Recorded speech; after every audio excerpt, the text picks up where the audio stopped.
अब सवाल ये पैदा होता है कि रमज़ान और मुबारक तो बड़ा रहमतों का महीना है, बड़ा बरकतों का महीना है, तो इसका नाम रमज़ान क्यों रखा गया? इसका नाम तो कोई और होना चाहिए था। तो देखिए, ये नाम रखने के 4 वजूहात अरबाब लुगत ने और असहाब इल्म ने बताए हैं कि इसका नाम रमज़ान क्यों रखा गया।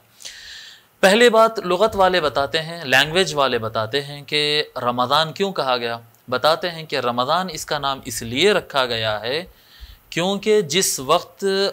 लुगत बनाने वाले, यानी ये लैंग्वेज बनाने वाले, जब 12 महीनों के नाम डिवाइड कर रहे थे, जैसे जैसे एक महीना सामने आता उसकी कैफियत रहती है, उस एतबार से नाम पड़ जाता है। जैसा रबीउल अव्वल कहते हैं, रबीउल अव्वल, रबीउल सानी, जब हर तरफ सब सरसब्ज़ व शादाबी थी, हर तरफ बहार थी, तो रबी का माना बहार होता। बहार उस वक्त था तो उस वक्त उसने नाम रबी रख दिया। हालांकि अब तो रबीउल अव्वल गर्मा में भी आता है, सरमा में भी आता है, बरसात में भी आता है, लेकिन उस वक्त क्योंकि वो मौसम था उस एतबार से नाम रख दिया गया था। बस इसी तरह से कहने वालों का, बताने वालों का, असहाब लुगत का ये कहना है कि जिस वक्त रमज़ान का नाम रखा जा रहा था तो उस महीने में बहुत ज़्यादा गर्मी थी और हर तरफ रेत में तपिश थी और पत्थर गर्म हो रहे थे, तो लुगत के रखने वाले, लैंग्वेज बनाने वाले हजरात ने उस महीने का नाम रमज़ान रख दिया। ये लुगत वालों का कहना है।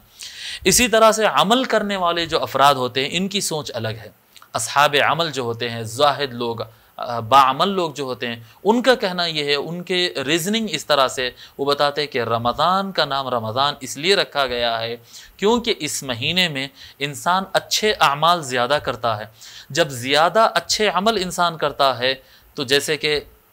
इन्नल हसनाति युज़हिब्न सय्यिआत, बेशक अच्छे काम बुरे कामों को ख़त्म कर देते हैं। तो बताते हैं कि नेकियाँ, अमाल सालिहा और इंसान के अच्छे काम गुनाहों को जलाकर ख़त्म कर देते हैं, गुनाहों को जलाकर ख़त्म कर देते हैं और नाम अमाल बिल्कुल साफ़ सुथरा हो जाता है। जो इंसान की बुक होती है, नाम अमाल जिसको कहते हैं, जो दाएं और बाएं वाले फ़रिश्ते उसको रिकॉर्ड करते हैं, अल्लाह तबारक व तआला के सामने पेश होना होता है, तो उसके अंदर जो नेकियां और बदियां लिखे होते हैं, बदियों की जो बड़ी तादाद होती है, गुनाहों की तादाद होती है, वो अच्छे कामों की वजह से झुलस कर ख़त्म हो जाते हैं, तो वो रिकॉर्ड से जलकर मिट जाते हैं और सिर्फ नेकियां ही नेकियां रह जाते हैं। इस वजह से इसका नाम रमज़ान यानी झुलसा देने वाला इसका नाम रखा गया है। तीसरा ग्रोह उलमा का ये कहता है वो रमज़ान और तपिश और गर्मी इसका नाम इसलिए रखा गया है क्योंकि इस महीने के अंदर इंसान फ़िक्र आखिरत की तरफ पलट जाता है, उसको आखिरत की फ़िक्र होती है, अल्लाह की इबादत की उसको फ़िक्र होती है, और अल्लाह की इबादत और अपने आखिरत की तफक्कुर में उसके दिल में एक गर्मी आती है, और उस गर्मी की वजह से लोग के चेहरों से, लोग की आँखों से आंसू टपकते हैं, और ये आंसुओं की टपकने की वजह से अल्लाह ताला गुनाहों को माफ़ कर देता है। सो जो दिल के अंदर गर्मी आती है, फ़िक्र आखिरत, अल्लाह के अज़ाब से डर कर, जो इंसान बेचैन होता है, बेकरार होता है और गम खाता है अपने गुनाहों पर, और आखिरत की याद और अल्लाह की याद करता है, इस वजह से इसको कहते हैं दिल की जो गर्मी आती है, दिल के अंदर हरारत जो आती है, इस वजह से इसका नाम रमज़ान रखा गया। और चौथा और आखिरी माना, और जिस माना को मैं भी बहुत ज़्यादा प्रेफरेंस देता हूँ और हमारे औलियाउल्लाह जो उस माने को सबसे ज़्यादा अहमियत दिए हैं, वो ये है कि रमज़ान को अल्लाह तबारक, वैसे तो लुगत वालों ने रख दिया था पहले, लेकिन अल्लाह तबारक व तआला ने उस नाम को कंटिन्यू कर दिया कुरान के अंदर, उसका नाम लेकर, कुरान के अंदर तज़किरा करके, क्योंकि अल्लाह तबारक व तआला इस महीने के अंदर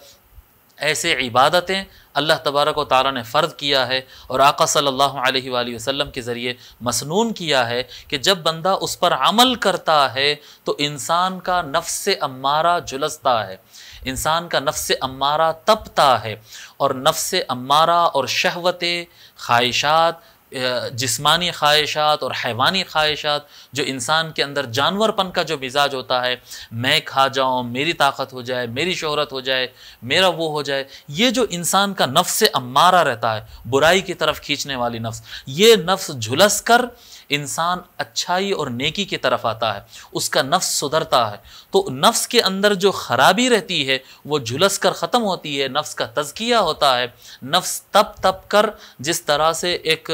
जंग आलूदा लोहा होता है, आयरन होता है, लेकिन जब उसको आग में जलाते हैं तो उसके ऊपर लगा हुआ जंग वो झड़ जाता है और लोहा बिल्कुल प्योर हो जाता है, या तांबा मिला हुआ सोना होता है, जब उसको अच्छी तरीके से जलाते हैं तो तांबा और सोना अलग होता है और सोना गोल्ड प्योर हो जाता है। बिल्कुल उसी तरह इंसान का नफ्स भी प्योर हो जाता है गुनाहों से दूर होकर, और इसी तरह इंसान का जिस्म भी भूख की और प्यास की गर्मी में तप कर उसके अंदर जो इजाफा चर्बी होती है और इजाफा जिस्म को नुकसान देने वाली चीज़ें होती है वो उसके जिस्म से निकल जाती है और जिस्म भी प्योर हो जाता है, और नफ्स भी इंसान का, रूह इंसान की और कल्ब इंसान का वो तरक्की पाता है, प्योर हो जाता है। इसलिए ये क्योंकि जलाकर चर्बी को भी गलाता है जिस्म के, और शहवतों को और ख्वाहिशात नफसानी को जलाकर इंसान को जानवर के लेवल से उठाकर फिर से इंसान बनाता है, इसलिए इसका नाम रमज़ान। बहरहाल चारों मानों में से जिस माना को भी लिया जाए वो माना दुरुस्त होगा।